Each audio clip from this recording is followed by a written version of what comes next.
GCF Vidyanagar gate पर कर्मचारियों की द्वार सभा, लंबित मांगों को लेकर आंदोलन का शंखनाद। नर्मदा घाटों पर प्रशासन सख्त, लाइफ जैकेट के बिना नाव सवारी पर लगा प्रतिबंध।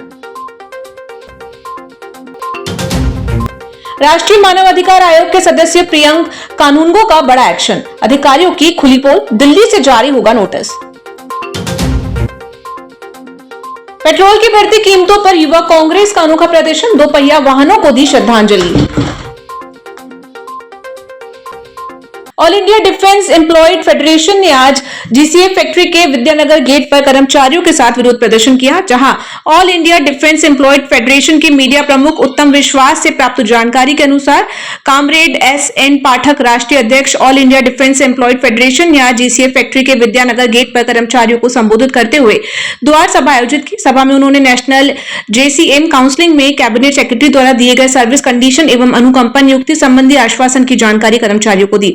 सभा को संबोधित करते हुए कामरेड पाठक ने कहा कि कर्मचारियों की लंबित समस्याओं का शीघ्र समाधान नहीं होने के कारण कर्मचारियों में व्यापक असंतोष व्याप्त है। विशेष रूप से एमजीएम से चार्जमैन पदोन्नति में हो रही अनावश्यक देरी से लेकर उन्होंने आज आंदोलन का शंखनाद करने की घोषणा की है। आज की सभा का मुख्य उद्देश्य था कि हमने कुछ लड़ाइयाँ लड़ी थी, उसकी जीत हासिल हुई। उसमें एमसीएम का 100% प्रमोशन, चार्जमैन में नंबर 1, पे कमीशन में हमने रेलवे पैरिटी मांगा है नंबर 2, कॉरपोरेशन का सरकार ने जो सरकार की तरफ से कैबिनेट सेक्रेटरी ने जो मीटिंग में घोषणा की है उसका सेलिब्रेशन, ये लंबी लड़ाई की का हमारा समापन था। उसमें फिर जो हमारे डेथ एंड हार्नेस केस में जो नौकरी नहीं हो रही थी उसको आदेश होने जा रहा है। तो ये कुछ जो समस्याएं थी उसको लेकर हमारी जो लोगों की जो जनता, आम जनता की जो जीत हुई है और एआईडीएफ ने जो संघर्ष किया, उस संघर्ष का जो नतीजा निकला, लोगों को उसके बारे में पूर्ण जानकारी देते हुए आगे में ओपीएस और पे कमीशन में लड़ाई को लेकर हम आगे बढ़ेंगे। ये संकल्प के लिए आज ये संकल्प सभा बुलाई गई थी। और कल पूरा दिन फैक्ट्रियों में काला बैच लगाया जाएगा। बरगीमान में हुई क्रूज दुर्घटना के बाद नर्मदा नदी के घाटों पर सुरक्षा व्यवस्था बेहद कड़ी कर दी गई है। नाविकों की रोजी रोटी को ध्यान में रखते हुए प्रशासन ने कुछ अनिवार्य शर्तों के साथ दोबारा नाव संचालन की अनुमति दी है। नए नियमों के मुताबिक अब छोटी नाव में अधिकतम 6 और बड़ी नाव में केवल 15 यात्रियों को ही बैठाया जा सकेगा। इसके साथ ही यात्रियों के लिए लाइफ जैकेट पहनना अनिवार्य कर दिया गया है। बिना लाइफ जैकेट के किसी को भी नाव में बैठाने पर पूरी तरह रोक है और नियमों का उल्लंघन करने वाले ठेकेदारों व चालकों पर सख्त कानूनी कार्रवाई की जाएगी। नाव ठेकेदार कृष्ण मल्हार ने बताया कि सभी नाविक प्रशासन के निर्देशों का कड़ाई से पालन कर रहे हैं। यात्रियों की सुरक्षा को सर्वोपरि रखते हुए उन्हें लाइफ जैकेट पहनाकर ही सैर करा रहे हैं। उन्होंने प्रशासन और नगर निगम की घाटों पर सफाई व सुरक्षा व्यवस्था और बढ़ाने की मांग की है। मल्हार ने कहा कि गर्मी के कारण बड़ी संख्या में श्रद्धालु नर्मदा घाट पहुंच रहे हैं, जो कई बार मना करने के बावजूद गहरे पानी में चले जाते हैं, जिससे हादसों का डर बना रहता है। क्या ये जो हम लोगों को सरकार प्रशासन ने आदेश दिया है कि सभी नाव में नंबरिंग कर रहे हैं और सभी नाव में 6 सवारियों का कर दिया है और सभी को लाइफ जैकेट पहना रहे हैं। राष्ट्रीय मानव अधिकार आयोग के सदस्य प्रियंक कानूनगो के जबलपुर दौरे ने जिला प्रशासन और प्रदूषण विभाग की नींद उड़ा दी है। शहर के अलग अलग इलाकों का दौरा करने निकले कानूनगो जमीनी हकीकत देखकर दंग रह गए। प्रेस कॉन्फ्रेंस में उनका गुस्सा साफ फूट पड़ा। उन्होंने बताया कि परियट के डेयरी क्षेत्र में प्रदूषण विभाग के अधिकारियों को मौके पर बुलाया गया था, लेकिन साहबों की मनमानी तो देखिए, ना तो वे दौरे पर पहुंचे ना ही बैठक में आए। इस बीच परियट नदी में डेयरियों का गोबर सीधे बहाया जा रहा है, जिससे नदी का पानी प्रदूषित होता जा रहा है, जिसे कानूनगो ने मानव जीवन के साथ अपराध करार दिया। शासन की लापरवाही यहीं खत्म नहीं हुई। नगर निगम के ठेकेदारों द्वारा सफाई कर्मचारियों के शोषण का मामला भी सामने आया। इन तमाम गंभीर मुद्दों को लेकर प्रियंक कानूनगो ने कड़ा रुख अपनाते हुए कहा कि वे दिल्ली पहुंचते ही जिला प्रशासन, नगर निगम और प्रदूषण विभाग को सीधे नोटिस थमाएंगे। सबकी अपनी अपनी कानून की परिधि है। आयोग की सिफारिश अनेक सारे हाईकोर्ट के निर्णयों के अनुसार मैंडेटरी है। Case to case it depends.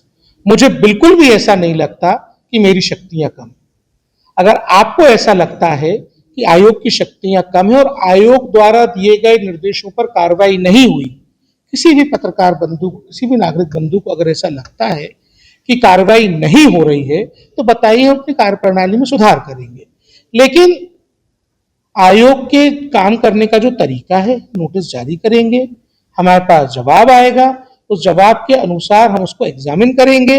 जब तक शिकायतकर्ता को निदान नहीं मिलता, हमारी कार्रवाई थोड़ी बंद होती। पेट्रोल के दामों में लगातार हो रही बढ़ोतरी के खिलाफ आज युवा कांग्रेस जबलपुर में एक अनोखा और तीखा विरोध प्रदर्शन किया। कैंट विधानसभा के सदर स्थित एक पेट्रोल पंप के पास युवा कांग्रेस के उपाध्यक्ष राहुल रजक के नेतृत्व में कार्यकर्ताओं ने दोपहिया वाहनों को बकायदा माला पहनाकर उन्हें श्रद्धांजलि अर्पित की।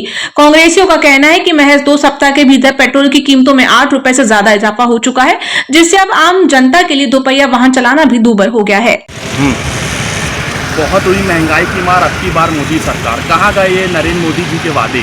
आज जबलपुर युवा कांग्रेस के नेतृत्व में आज हमने जबलपुर सदर कैंट विधानसभा में हमने यहाँ पर श्रद्धांजलि अर्पित की है बढ़ते हुए पेट्रोल के दामों को देखकर। और पूर्व में शिवराज सिंह चौहान जी जब आज से कुछ साल पहले 66 रुपये पेट्रोल पंप था, 66 रुपये पेट्रोल था, तो शिवराज सिंह चौहान जी जो थे वो साइकिल में आंदोलन करने निकल गए थे। कहाँ गई आज उनकी साइकिल? क्या उनकी साइकिल पंचर हो गई है कि उनकी आवाज़ बंद हो गई है? आज हम लोग जबलपुर युवा कांग्रेस के नेतृत्व में आज हम लोग ने यहाँ पर श्रद्धांजलि अर्पित की है। और अगर जल्द से जल्द पेट्रोल के दाम नहीं कम होते तो हम उग्र आंदोलन में उतरेंगे। राहुल रजक, जबलपुर युवा कांग्रेस। जनजातीय कार्य विभाग में उस समय स्थिति तनावपूर्ण हो गई जब छात्र संघ के सदस्यों ने सेवानिवृत्त हो रहे सहायक आयुक्त को बेशर्म के फूल भेंट किए। ये कदम विभाग में व्याप्त कथित भ्रष्टाचार और छात्र हितों की अनदेखी के विरोध में उठाया गया। प्रदर्शनकारी छात्रों का दावा है कि आयुक्त के कार्यकाल के दौरान छात्रावासों की स्थिति दयनीय बनी रही और बच्चों की बुनियादी जरूरतें जैसे भोजन और सुरक्षा को नजरअंदाज किया गया।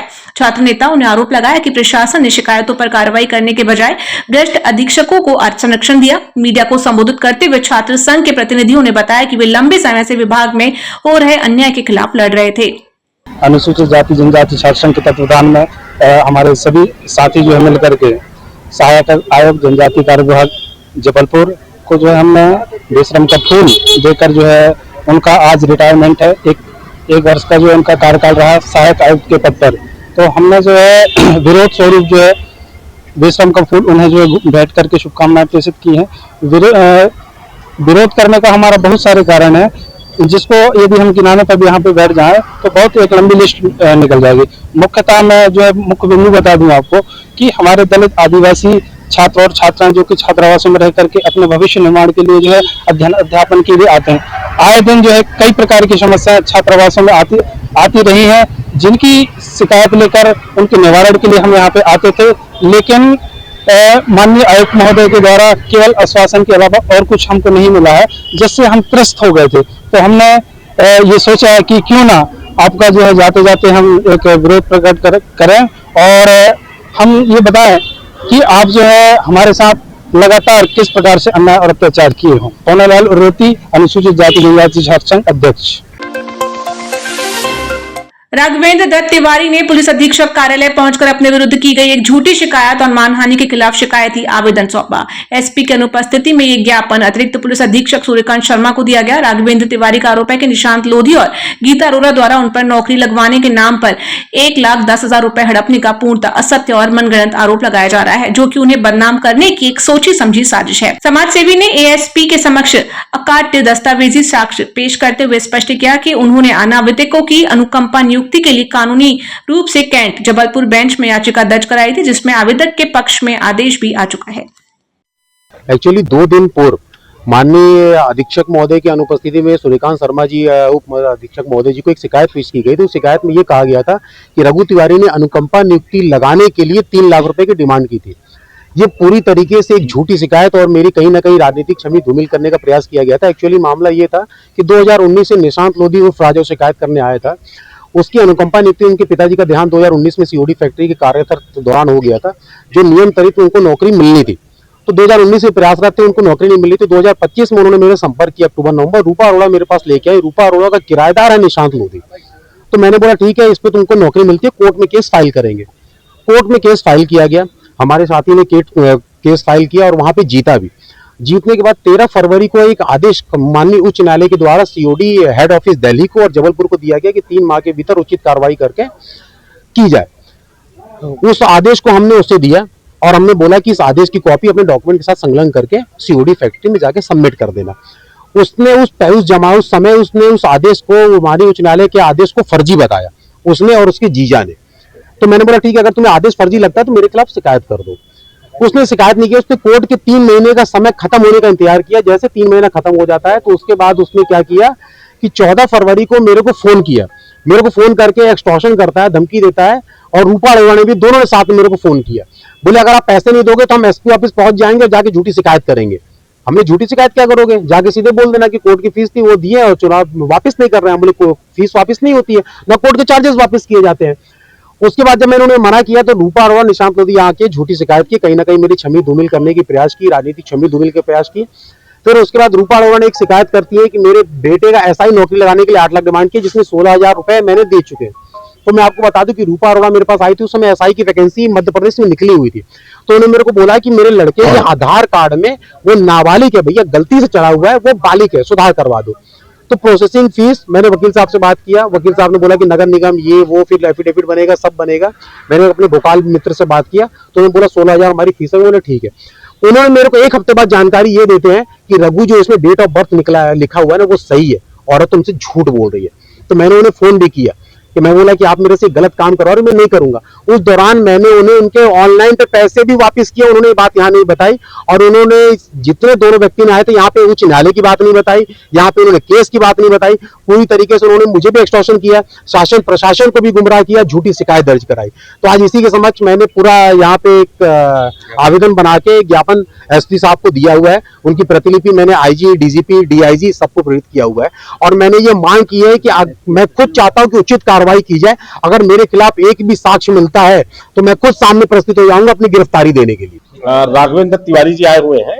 इन्होंने एक आवेदन पत्र दिया है कि जो निशांत लोधी और रूपा अरोड़ा ने इनके ऊपर आरोप लगाया था, कि निशांत लोधी ने आरोप लगाया था कि 1 लाख रुपए को समथिंग लेके सीओडी में अनुकंपा नियुक्ति के लिए इनने बात की थी और फिर इनकी अनुकंपा नियुक्ति नहीं लगाई। तो इनका कहना यह है कि वो एक जो सीओडी डिपार्टमेंट था उसको अनुकंपा नियुक्ति नहीं दी जा रही थी। तो इनने एक वकील के माध्यम से एक हाई कोर्ट का निर्णय भी इनने लगाया है, उसकी फीस इनने ली थी। और रूपा चूंकि वो निशांत की ही उनकी किराएदार है, और रूपा अपने इनका कहना है कि अपने बच्चे का जन्म तिथि बदलवाना चाहती थी और ये मदद भी कर रहे थे। लेकिन बाद में वकील ने बताया कि जन्म तिथि सही है, बदली नहीं जा सकती, जिससे वो क्षुब्ध हो गई। और इनका कहना है कि इसी बात को लेकर उनने आकर यहाँ पर मिथ्या शिकायत की थी।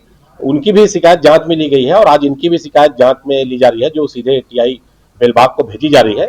और दोनों शिकायत की जांच की जाएगी। अगर कोई भी व्यक्ति इसमें मिथ्या बातें कहा होगा या कोई झूठी तथ्य पेश किया होगा तो निश्चित रूप से उसके खिलाफ भारतीय न्याय संहिता के खिलाफ हम वैधानिक कार्रवाई करना सुनिश्चित।